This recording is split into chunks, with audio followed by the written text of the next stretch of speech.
আসসালামু আলাইকুম ভিউয়ার্স, আশা করি সবাই ভালো আছেন। বরাবরের মতো আমি আবারও চলে আসলাম।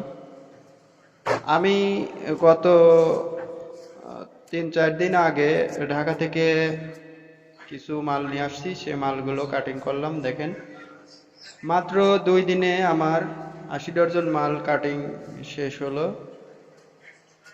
দেখেন, আমার একটাই ম্যানুয়াল মেশিন, সেই মেশিন দিয়ে আমি মালগুলো কাটিং করেছি। মাত্র 2 দিনেই আমার প্রায় 80 ডজন মাল কাটিং শেষ হয়েছে। আপাতত আমার যে ম্যানুয়াল মেশিনটা আছে খুব ভালো কাজ করে, যেহেতু মেশিনে প্রেশার কমানো বাড়ানোর সিস্টেম আছে নাট বল্টুর মাধ্যমে। এজন্য আমি মেশিনটাকে আমার প্রয়োজন মতো প্রেশার কমানো বাড়ানো করতে পারি, এবং ওই মেশিন থেকেই আমি আমার প্রয়োজন মতো যাতে ভালোভাবে কাটিং হয় সেইভাবে আমি প্রেশার কমিয়ে বাড়িয়ে ঠিক করে রাখি। তো মোটামুটি আমার এই মালগুলো আমার যে ছোট ছোট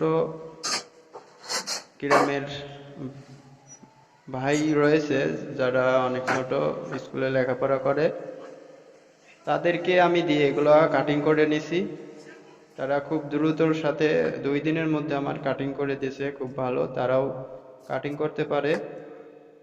আনা হয়েছে, দেখেন এগুলো আমার মাল রেডি হচ্ছে।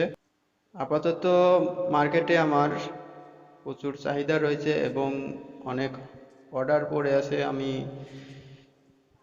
সমানতালেভাবে সব অর্ডারের মাল দিতে পারছি না, কারণ যেহেতু আমার কর্মচারী কম। আপাতত যতদূর পারছি আমি মাল তৈরি করছি এবং সাথে সাথে বাজারে ডেলিভারি দিচ্ছি। তো আলহামদুলিল্লাহ, খুবই ভালোভাবে আমি আমার কারখানাটা পরিচালনা করছি। আলহামদুলিল্লাহ, দেখেন আমার এই কারখানা, আমার আপাতত আমার একটি ঘরেই আমার 2টা রুম করা। দেখেন, এখানে আমার সম্পূর্ণ জুতার কাজ হয়, এবং অন্য একটা রুমে, যে রুমটা দেখছেন, এটা আমার ভাইয়ের রুম, যেটাতে এখনো বসবাস শুরু করে নাই। এখানে আপাতত আমার মেশিন দিয়ে কাজ শুরু করেছি এবং এখানেই কাজ করি। তো আপাতত একটি জুতার কারখানায় ঘরও লাগে, অনেক বড় ঘর লাগে এবং অনেক জায়গা লাগে। শুধু বাড়িতেই আপনি একটি কারখানা শুরু করবেন এতে হবে না। আপাতত ভালো মানের একটা ঘর প্রয়োজন হয়, যেহেতু প্রচুর কাজ করতে হয়। এটা ফিতা তৈরি, মাল রাখা, গোডাউন হিসাবে মাল রাখা, এবং মাল ফিটিং করে রাখা, ফিতা তৈরি, কাটিং করা, ফিনিশিং করা, সবগুলো মিলে দেখা যায় অনেক জায়গার প্রয়োজন হয়।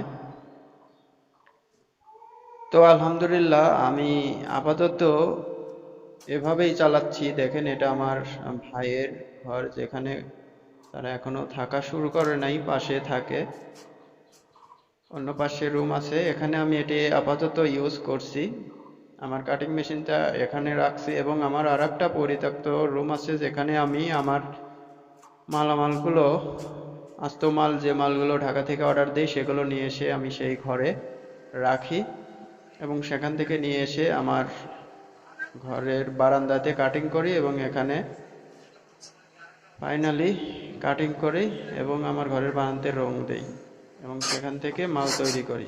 তো সবাই ভালো থাকবেন, সুস্থ থাকবেন, নিরাপদে থাকবেন।